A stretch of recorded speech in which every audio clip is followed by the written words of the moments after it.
Hey, it's Care Monique, and I want to welcome you to my channel where I talk about all things business basics and fashion. So I am the business basics maven, and I'm super excited to have you here. If you are new to my channel, please like, subscribe, and turn on your notifications for when I post new videos. And if you've already been here, you know how we do this. Let's get into some content.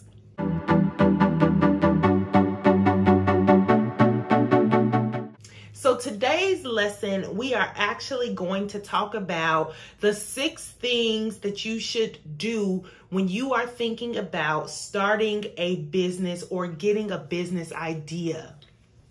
So let's jump right into it. So the very first thing that you want to do is you want to really just start with your skill set or your passions.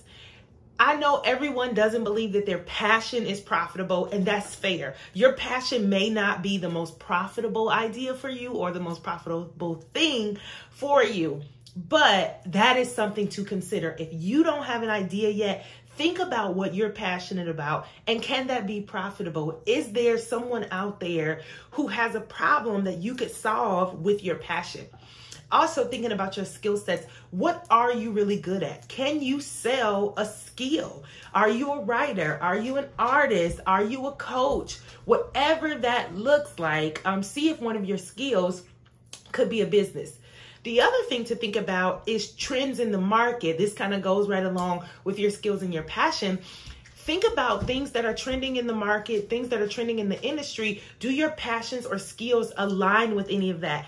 Then you can take whatever that industry is and add your expertise or your service or product to that industry. So you don't even have to create this whole grand idea. So that would be the very first tip that I would give as you are thinking about ways to decide on a business idea.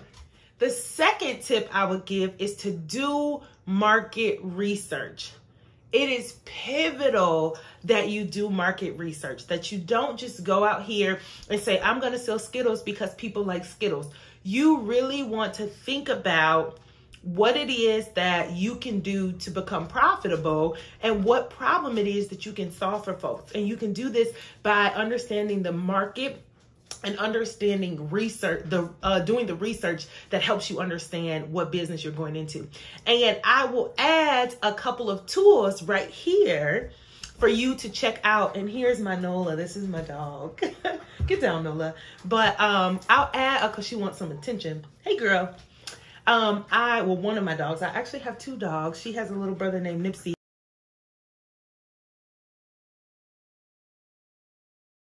But Nolan wants some loving right now. But anyway, I'm going to add a couple of tools that you can use to do market research so that you can figure out what business or industry it is that you really would want to go into. My third tip would be for you to determine the costs that are going to be associated with getting this business started. What types of capital is it going to take? And I'm not just talking about financial capital. I am talking about social capital. What kind of networking do you need to do? What kind of resources do you need to have in place? Not only money, but what other types of resources do you need to have in place to start this business? Is this a business that you can start on your own? An example I think about is a construction company. It's going to be very difficult if you are not an architect or if you have not worked in construction for you to start a construction company with $0 or 0 people. You need folks who can do the actual work. So thinking about what it's going to take to get started, what buckets of capital do you really need to tap into to get this business started? The fourth tip that I would give you is determine profitability of this business idea and mission. If you are a person who is going to be working in your business, especially at the startup phase, you need to have some level of commitment or some level of passion. So I recommend that there be either a motivation of profitability or a motivation of mission, that you are going to feel so good at the end of the day because you've made buku dollars, or you're going to feel so good at the end of the day because you've made some profit and you've reached and touched some hearts, some souls, whatever that looks like. But I recommend that you really, really think about those 2 buckets, profitability and mission, because you're really going to get one or the other. As a business, you want to have profitability, but it doesn't necessarily mean you're trying to start $1 billion business. You might want to start a $100,000 business or $1 million business that incorporates some passion work or that incorporates a mission to serve in some way. But really, really lay all the numbers out for that. Think about how many product offerings you can have, capacity to sell, what they're going to cost you from start to finish. How much can you sell them for? Do some projections and estimate how many customers do I need per day, per week, per month to make this business profitable? Or how many souls do I want to touch, or hearts do I want to reach, or whatever that is with the mission side of my business, if the profitability is going to be subpar, but the mission is really what I'm after. So you really want to think about that. So that is my fourth tip. Tip number 5, when thinking about a business idea, you want to think about your lifestyle. That's going to be crucial for you. Businesses, especially at the startup phase, they take a lot of work. They take a lot of planning. They take a lot of execution. They take up a lot of time, especially if you don't have a team or if you're not able to hire out or delegate. You need to make sure that this business idea fits into your lifestyle in this moment, or at least if it's going to take a lot of sacrifice right now, that it is going to lead you to some type of time, financial, or mental freedom at some point. You don't want to create a business that's going to suck the life out of you forever. One of the businesses I think about right now that is so trendy is everybody wants to plan events.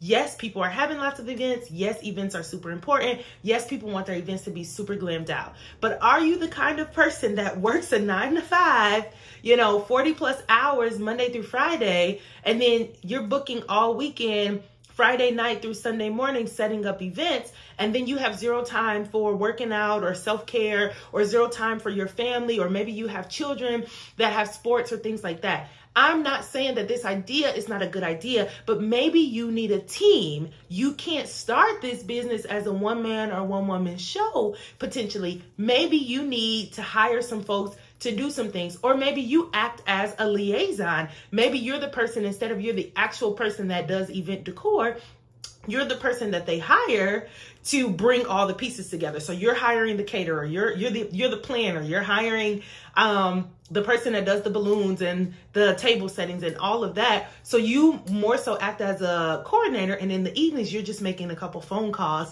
to coordinate everything, and then on the day of you are just cutting checks or whatever that looks like. But make sure that your idea fits into your lifestyle. Another tip about that, a lot of folks think online business is super easy or online business is the way to go. There's so much work that goes into running an online business, especially product-based. Whether or not you're going to hold your own inventory or drop ship or do custom made to order type things where as soon as somebody orders, you then produce the item.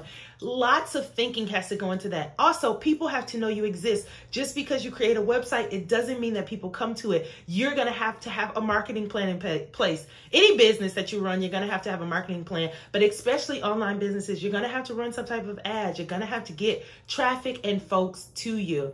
So really, really think about your lifestyle and what type of commitments you can do up front, or who or what resources you can hire or put in place to make sure that your business can thrive even in the lifestyle that you currently have. My final tip to you is to choose your top 2 after you've done all your research, run through all your ideas, choose the top 2 ideas that you feel are best fitting for you right now and are going to, you're going to be able to really, really either have that profitability or really get that mission work done. Test them. And what I mean by test them, I don't mean go run out and get a ton of products. I mean test the market without having anything. Create some awareness around, hey, here's what I'm thinking. One of the biggest things that I hear, I work with female entrepreneurs in the startup and repivoting phases of business. So many of my clients who come to me with just an idea, they haven't started their business yet. The thing that they say is, well, I don't want to tell anyone because somebody's going to steal my idea. I'm sorry to tell you, most people don't want your idea. The other side of that, though, is that even if someone tries to take your idea, they're not going to execute it in the same way that you do. They don't have the same resources that you have. They're not putting in the same work that you're putting in. Put your idea out there. You don't have to say, hey, I'm looking to do X, Y, and Z, but you can even start with something as simple as testing on a Facebook status or your Instagram story and asking folks, let's say that you want to start, I'm just going to say a chocolate chip cookie business. I don't know, a chocolate chip cookie vending machine. And you're going to put out, hey, who loves chocolate chip cookies? See what people are saying. Or who misses grandma's homemade chocolate chip cookies, or who wishes they could have chocolate chip cookies at the tip of their finger, at the end of their fingertips every time they walk into a building, or never having to wait in line again. A vending machine usually has a shorter line than the Starbucks or whatever that is. You want to think about why they would want this product. Start to ask those questions. Then you can test it by saying, hey, if there was a vending machine for home style cookies, would you use it? Where would you want it to be located? This is just me throwing an idea out there. It doesn't have to be this. But you really, really want to start testing the market. Price points, availability, convenience, demand, the why behind it, the pain points for folks. Whatever that looks like, you want to test it. So let's recap really quick. The very first thing that you want to do if you are thinking about a business idea is start with your skills, your passions, and trends within the market. The second thing you're going to want to do is do your market research. That is going to be pivotal for you. The third thing, you're going to want to determine the cost associated with getting your idea started, and even kind of thinking through what it might be to continue on with that idea. Then you want to determine your profitability or mission, or both. How do they go together? How are you going to really stay in business? How are you going to thrive? Then you want to think about your lifestyle. How does this business fit into my lifestyle? And finally, you are going to want to test your market. So I really, really hope that you found this video helpful. It was pretty quick and straight to the point, like all of my videos are. If you also are looking for some help or assistance with a business idea, you can grab my how to determine a business idea checklist for free off my website. It's also going to be linked below. Take a peek at that, and please don't forget to like, subscribe, and leave a comment on this video. Also, please share, and I will see you in the next video.